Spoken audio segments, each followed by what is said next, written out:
बच्चों, आज मैं कक्षा 10 संस्कृत आपको पढ़ाना चाहता हूँ, जिसके 3 भाग हैं: गद्य, पद्य और नाटक। नाटक के साथ ही व्याकरण संलग्न है। आज हम गद्य का पहला पाठ आपको पढ़ाना चाहते हैं, जिसका शीर्षक है कवि कुलगुरु कालिदास। कवियों के कुल में महान, कवियों के परिवार में जो श्रेष्ठ हैं, ऐसे महाकवि कालिदास। जिसके ऊपर थोड़ा सा हिंदी में गद्यांश है, उसे हम पढ़ लेते हैं। महाकवि कालिदास संस्कृत कवियों में श्रेष्ठ हैं। उनके जन्म स्थान तथा काल के संबंध में अनेक मतांतर होने पर भी अधिकांश विद्वानों का मत है कि उन्हें विक्रमादित्य के सभारत्नों में आदर प्राप्त था। ऐसा माना जाता है कि चंद्रगुप्त द्वितीय को विक्रमादित्य की उपाधि प्राप्त थी, जिनका समय ईसवी सन से पूर्व माना जाता है। वही समय कालिदास का ठहरता है। कालिदास का जन्म स्थान उज्जैनी स्वीकार किया जाता है। उज्जैनी बेटे इसलिए स्वीकार किया जाता है कि कालिदास को उज्जैनी के प्रति अत्यधिक अगाध प्रेम था। अपनी रचनाओं में उन्होंने उज्जैनी के प्रति अत्यधिक प्रेम दिखाया है। उन्होंने रघुवंश, कुमार संभव 2 महाकाव्य, मेघदूत और संहार 2 खंड काव्य, मालविकाग्निमित्रम, विक्रमोर्वशीयम, अभिज्ञान शाकुंतलम 3 नाटकों की रचना की है। कवि की सबसे श्रेष्ठ रचना अभिज्ञान शाकुंतलम है। इस विषय में प्रसिद्ध है कि काव्येषु नाटकम रम्यम तत्र रम्या शकुंतला। कविता में नाटक सुंदर होता है, नाटकों में अभिज्ञान शाकुंतलम अतीव सुंदर है। अब हम आगे पढ़ते हैं। महाकवि कालिदास संस्कृत कवि नाम मुकुटमणिरस्त। महाकवि कालिदास संस्कृत के कवियों में मुकुटमणिरस्ति। जिस तरह से मुकुट में मणि मूल्यवान होती है, उसी तरह से संस्कृत के कवियों में महाकवि कालिदास मूल्यवान हैं, मुकुट में मणि के समान हैं। न केवलम, केवल नहीं, भारत देश के, अपितु बल्कि समग्र विश्वस्य उत्कृष्ट कविषु, संपूर्ण संसार के समग्र विश्वस्य में खष्टी विभक्ति है। खष्टी का चिन्ह है काकी के। समग्र माने संपूर्ण, विश्वस्य माने विश्व के, खष्टी। कविषु में सप्तमी विभक्ति है, सप्तमी का चिन्ह है में पै पर। समग्र विश्वस्य, संपूर्ण संसार के, कविषु माने कवियों में, स एक तमो अस्ति, स माने वह, एक तमो माने अकेले ही हैं। तस्य अनवद्या कार्तिकी कौमुदी, तस्य माने उनकी, अनवरत रूप से फैली हुई प्रशंसा के योग्य उनका यश जो पूरे संसार में फैला हुआ है। देश देशांतरेषु, अपने देश में भी, अंतरेषु देशेषु, दूसरे देशों में भी प्रसृता अस्ति, फैला हुआ है। भारत देशे जन्म लब्ध्वा, भारत देश में जन्म लब्ध्वा माने प्रा करके, जन्म लेकर के, लभ धातु में अक्त्वा प्रत्यय लगाने से लब्ध्वा शब्द का निर्माण हुआ। लभ धन अक्त्वा बराबर लब्ध्वा, लब्ध्वा माने पाकर। भारत देश से जन्म लब्ध्वा, भारत देश में जन्म लेकर के, स्व कवि कर्मणा, स्व माने अपने, कवि के कर्म से, तृतीया विभक्ति है, कवि कर्म के द्वारा, देवावाणी अलंकुर्वाण, देववाणी अर्थात संस्कृत तो अलंकुर्वाण माने सुशोभित करते हुए, स मने वह, न केवलम भारतीय कवि, वह केवल भारत के ही कवि नहीं हैं, अपितु माने बल्कि विश्व कवि, पूरे संसार के कवि हैं। इति सर्वैः आदर्यते, इस तरह से सभी लोगों ने उन्हें आदर प्रदान किया है, सब लोग उनको आदर प्रदान करते हैं। वाक् देवता भरण भूतस्य, वाक् धन देवता, जलाम जसो अंते, जस्त संधि है, जस्त संधि से का ग हो जाता है। वाक धन देवता, तो वाणी, वाक माने वाणी की देवता अर्थात माँ सरस्वती के। आभरण भूतस्य, आभूषण स्वरूप विद्यमान, प्रथित यशसः, यश माने कीर्ति, प्रथित माने फैले हुए यश वाले।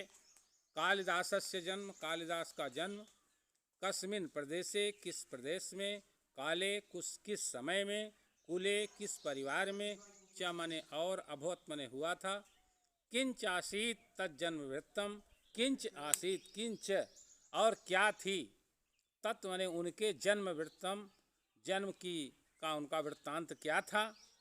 इति सर्वम, यह सभी, अधुनायपि आज भी विवाद कोटिम नातिक्रामति, विवाद की कोट में पड़ा हुआ है, उसका अतिक्रमण नहीं कर पाता। इतर कवय युव, अन्य कवियों की भांति, युव माने भांति, कालिदास आत्मज्ञापने, स्वयं को बताने में, स्वकृतिषु अपनी रचनाओं में, प्रायः धृत मौन एव अस्ति, प्रायः मौन धारण कर लेते हैं, अर्थात अपनी रचनाओं में कालिदास कुछ लिखते नहीं है, अपना जीवन परिचय कुछ देते नहीं है। अन्येऽपि कवयः, अन्य कवि, उनके समकालीन या उनके बाद भी जो कवि हुए हैं, तन्नाम, कालिदास का नाम मात्र, संकीर्तन मात्रादेव, उनका नाम मात्र ले लेने से ही, एवं मने ही, स्वीयाम वाचम धन्याम मत्वा, स्वीयाम मने अपनी, वाचम मने वाणी को, धन्याम मने धन्य, मत्वा माने मान करके, मौनम अवलंबनते, मौन स्वीकार कर लेते, चुप हो जाते हैं, इसके अलावा कुछ कहते नहीं। तथापि माने फिर भी, अंतः बहिः साक्ष्यम अनुसत्य, आंतरिक भारत के, अंतः माने भारत के अंदर का, बहिः माने भारत के बाहर विद्वानों का जो विचार है, उस साक्ष्य का अनुसरण करके, समीक्षा करने वाले लोग, समीक्षा का मतलब उसके बारे में चिंतन करके जो निष्कर्ष निकाले हुए हैं, ऐसे लोग कवि परिचयम, महाकवि कालिदास का परिचय, यावत शक्यम, जितना संभव हो सकता है, प्रस्तुत करते हैं। एका जनश्रुति, एक लोगों के द्वारा लोक कहावत प्रचलित है, अति प्रसिद्धा अस्ति, वह लोक कहावत अत्यधिक प्रसिद्ध है कि यया कवि कालिदास, यह कवि कालिदास, विक्रमादित्यस्य सभा रत्नेषु, राजा विक्रमादित्य की सभा के रत्नों में से मुख्य कवि थे, इति ख्यापितः, ऐसा कहा जाता है। परंतु अत्र माने यहाँ, अपरा माने दूसरी, विडंबना माने समस्या, समुत्पद्यते माने पैदा हो जाती है, लेकिन यहाँ दूसरी समस्या पैदा हो जाती है। वह है क्या? विक्रमादित्यस्यापि स्थित कालः, विक्रमादित्यस्य षष्ठी विभक्ति, राजा विक्रमादित्य का अपने भी स्थित कालः, स्थान और समय, वो कहाँ के राजा थे, कब पैदा हुए थे, कब राज्य किए थे, सूत्राम अस्पष्टो नास्ति, यह सूत्राम अच्छी तरह से स्पष्ट नहीं है। केचिन मन्यते, केचिन माने कुछ लोग इस बात को मन्यते माने मानते हैं कि यत विक्रमादित्य उपाधि धारणो, कि यह जो महाकवि कालिदास जिसके कवि थे, ऐसे विक्रमादित्य की उपाधि को धारण करने वाले द्वितीय चंद्रगुप्तस्य समकालिकासीत, द्वितीय चंद्रगुप्त के समय के ही यह थे। कवि रसौ, कवि धन असौ, यह कवि द्वितीय चंद्रगुप्त विक्रमादित्य के समय में के थे, ये ऐसा माना जाता है। लेकिन कालिदासस्य मालविकाग्निमित्र नाटकस्य, कालिदास के मालविकाग्निमित्र नाटक का जो प्रमुख पात्र है, नायक अग्निमित्र, वह शुंग वंशीय आसीत, वह शुंग वंश का राजा था। अगर इन्होंने मालविकाग्निमित्र नाटक का वर्णन किया, उसका नायक अग्निमित्र शुंग था, तो ये सिद्ध होता है कि ये चंद्रगुप्त द्वितीय विक्रमादित्य के शासनकाल में पैदा नहीं हुए थे। स एव विक्रमादित्य उपाधि धृतवान, स एव, स मने वह, एव मने ही, विक्रमादित्य की उपाधि धृतवान, विक्रमादित्य की उपाधि को धारण किया था। कौन? वह पुष्यमित्र शुंग, अग्निमित्र शुंग भी विक्रमादित्य की उपाधि को धारण किया था। यस्य सभा रत्नेषु, यहाँ पर सभा रत्नेष्वेकः में इको यण से यण स्वर संधि है, सभा रत्नेषु धन एकः, ऊ का वह हो गया। वहाँ जिसके सभा के रत्नों में एकः कालिदासः आसीत, एक कालिदास था। तस्य राज्ञः, उस राजा का भी स्थित कालः, स्थान और समय, ख्रीष्टाब्द प्राक आसीत, ख्रीष्टाब्द माने ईसवी सन के प्राक माने पहले, आसीत माने था। इस राजा का समय और स्थान ईसवी सन के पहले की बात है। स एव स्थित कालः कवेरव सिद्धित, स एव, स माने वह, एव माने ही, स्थान और समय इस कवि के लिए सिद्ध होता है। यह सिद्ध होता है कि यह विक्रमादित्य उपाधि धारण करने वाले अग्निमित्र के शासन काल में उनके ही कवि थे, ऐसा माना जाता है। कवि कालिदासस्य जन्मस्थान विषय, कवि कालिदास के जन्म स्थान के विषय में। न एकमत्यम अस्ति नैकमत्यम न धन एकमत्यम वृद्धिरेच से वृद्ध स्वर संधि है। एक मत लोग एक मत नहीं हैं। कवि कालिदास के जन्मस्थान के विषय में भी लोग एक मत नहीं है, अर्थात सब एक बात नहीं मानते हैं। एतावान कवेरस्य महिमा अस्ति, एतावान इतनी बड़ी, कवेह अस्य अस्य कवेह इस कवि की महिमा माने गरिमा श्रेष्ठता महानता अस्ति माने है। यत सर्वे एव, यत माने जो, सर्वे माने सभी, एव माने ही, तम माने उनको, स्वस्वदेशीयम अपने अपने देश का, साधयितुम माने सिद्ध करने के लिए तत्पराः भवन्त तैयार रहते हैं। फिर से देखते हैं। एतावान कवेरस्य महिमा अस्ति, इतनी बड़ी इस कवि की महिमा है कि यत सर्वे एव कि सभी लोग ही, तम माने उनको, स्वस्वदेशीयम अपने अपने देश का, साधयितुम माने सिद्ध करने के लिए तत्परा भवन्ति तैयार रहते हैं। कश्मीरवाद विद्वांस, कश्मीर धन वास धन विद्वांस, कश्मीर में वास माने निवास करने वाले विद्वान लोग। तम माने उनको, कश्मीरोद्भव मन्यते उनको कश्मीर में पैदा हुआ मानते हैं। वंगवासिनश्च, वंग माने बंगाल में निवास करने वाले लोग, उनको वंगदेशीयम बंगाल में पैदा हुआ मानते हैं। अस्ति तावत अन्यो समीक्षक अपि, समीक्षक वर्ग अस्ति माने है, तावत माने तब तक, अन्यो अपि अन्य दूसरा भी, समीक्षक वर्ग समीक्षा करने वाले लोगों का समूह, अस्ति माने है तब तक, अन्य समीक्षा करने वाले लोगों का समूह भी विद्यमान है। यस्य मतेन जिसके मतानुसार, कालिदास महाकवि कालिदास उज्जैन्याम लब्ध जन्म आसीत, उज्जैनी में ही जन्म को प्राप्त किए हुए थे। उज्जैनीम प्रति, उज्जैनी के प्रति, उज्जैनी से, कवेह माने कवि का, सातिशयो अनुरागम, अनुराग माने प्रेम, स माने वह अतिशयम उनका अत्यधिक उज्जैनी से प्रेम। एतन मतम पुष्णात, एतन माने इस मत को, इस विचार को पोषण प्रदान करता है, अर्थात बताता है कि ये बात सत्य है। देश कालवदेव, देश और समय के अनुसार ही, कालिदास कुलस्यापि, महाकवि कालिदास के कुलस्य माने कुल का, अपने भी, अस्पष्ट परिचयो अच्छी तरह से परिचय, नोपलभ्यते न धम उपलभ्यते, गुण स्वर संधि आदि गुण से नहीं उपलब्ध होता है। तस्य कृतिस उनकी रचनाओं में, वर्णाश्रम धर्म व्यवस्था या, वर्णाश्रम धर्म व्यवस्था, भारत में चातुर्वर्ण व्यवस्था थी, ब्राह्मण क्षत्रिय वैश्य शूद्र, तो जिसका वर्णन कालिदास ने अपनी रचनाओं में किया है, तो उनकी रचनाओं में इस चातुर्वर्ण व्यवस्था का यथा तथ्येन प्रतिपादनेन, अच्छी तरह से उसे का प्रस्तुतिकरण होने से, उसको प्रस्तुत करने से, एतत् अनुमीयते इस तरह से, अनुमीयते माने अनुमान लगाया जाता है कि यत तस्य जन्म कि उनका जन्म विप्रकुले अभवत, ब्राह्मण परिवार में हुआ था। कुल माने परिवार। भावनया भावना से, स माने वह, शिव अनुरक्तश्च आसीत भगवान शंकर से प्रेम रखने वाले थे। भावना से, भावना उनकी कैसी थी कि वो भगवान शंकर से प्रेम करते थे, भगवान शंकर की पूजा आदि किया करते थे। तथापि माने फिर भी, तस्य धर्म भावनायाम उनकी धर्म की भावना में मनागम संकीर्णता नास्ति, जरा सा भी संकीर्णता नहीं थी।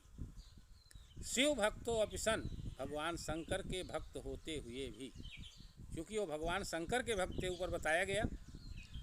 तत् रघुवंशे उन्होंने अभिनय रघुवंश नामक महाकाव्य में रामम प्रति भगवान राम के प्रति स्वभक्ति भावम अपने भक्ति की भावना को, अपने हृदयस्थ भक्ति के भाव को उदार मनसा प्रगटेति बड़े उदार मन से प्रकट करते हैं। कालिदासस्य जीवन वृत्तम, कालिदास का जीवन चरित्र सर्वथा अज्ञान, हर तरह से अज्ञान, अंधकार, अंधकार से आच्छन्न अस्त ढका हुआ है। अर्थात महाकवि कालिदास का जीवन चरित्र हर तरह से अज्ञान और अंधकार से ढका हुआ है, अर्थात जिसकी जानकारी किसी को प्राप्त नहीं होती है, कोई इस जानकारी को प्राप्त नहीं कर सका है। तद विषय का अनेका जनश्रुते, तद माने उनके विषय की, अनेका माने बहुत सी, जनश्रुते माने लोगों के द्वारा सुनी हुई, अर्थात लोक कहावतें, लब्ध माने प्राप्त होती हुई, प्रसराह माने फैली हुई, संति माने हैं। उनके विषय की अनेक लोक कहावतें प्राप्त होती हुई संसार में फैली हुई हैं। अनेक तरह से लोग अपनी अपनी बातों के माध्यम से हमारे आपके सामने इन बातों को प्रस्तुत करते हैं कि कालिदास ऐसे थे, कालिदास मूर्ख थे, क्या थे। अनेक कहावतें हमारे आपके सामने आती हैं। किंतु ताह सर्वा, किंतु वह सभी, ईर्ष्या, देख के लोग जलते हैं इनको।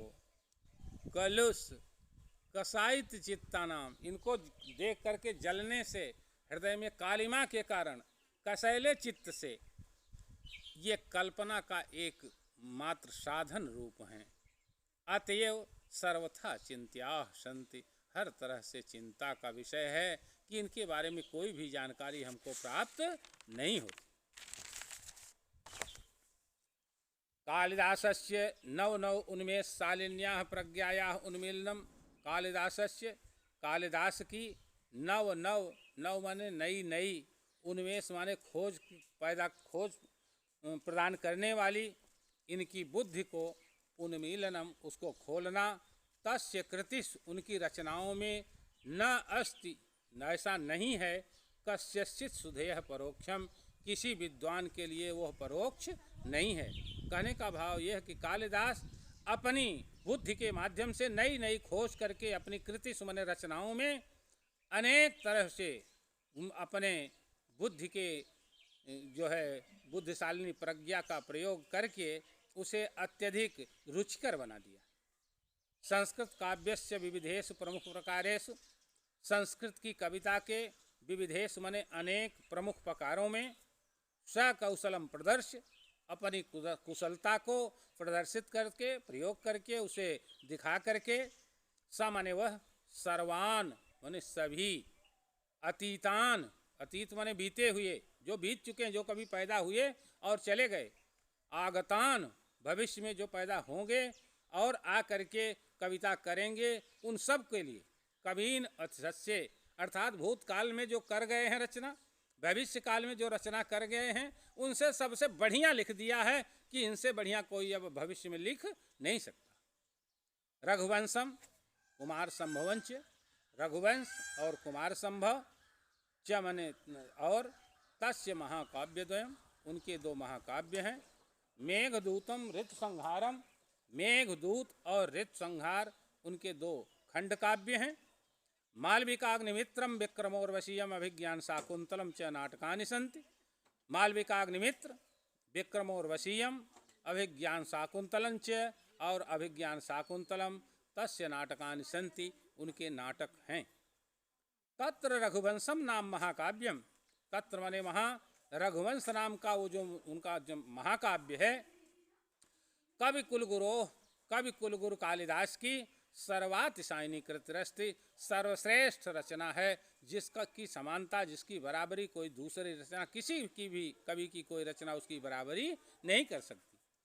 अस्मिन् महाकाव्य, इस महाकाव्य में दिलीपात आरभ्य, राजा दिलीप से प्रारंभ करके अग्निवर्ण पर्यंतम, अग्निवर्ण तक, राजा दिलीप से लेकर के राजा अग्निवर्ण तक, इक्ष्वाकु वंशावसंभूता नाम, इक्ष्वाकु के वंश में संभूत माने पैदा होने वाले, नृपति नाम माने राजाओं की अवदान निरूपणम अस्ति, उनकी जीवन की प्रक्रिया का निरूपण इसमें किया गया है, अच्छी तरह से हमें परिलक्षित होता है।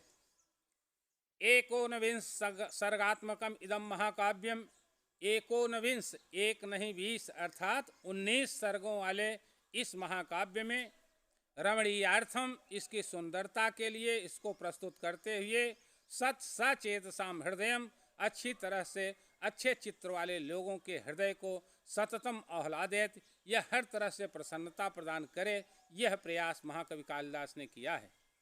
कुमार संभवे, कुमार संभव में स्वामी कार्तिकेय से जन्मोपवर्णितम, भगवान शंकर के ज्येष्ठ पुत्र स्वामी कार्तिकेय के जन्म का वर्णन किया गया है। जन्मोपवर्णितम में गुण स्वर संदेह, जन्म धन उपवर्णितम, स्वामी कार्तिकेय से में षष्ठी विभक्ति है, स्वामी कार्तिकेय के जन्म का वर्णन किया गया है। इदमपि काव्यम, यह काव्य भी 18 सर्गात्मकम अस्ति, 18 सर्गों का है।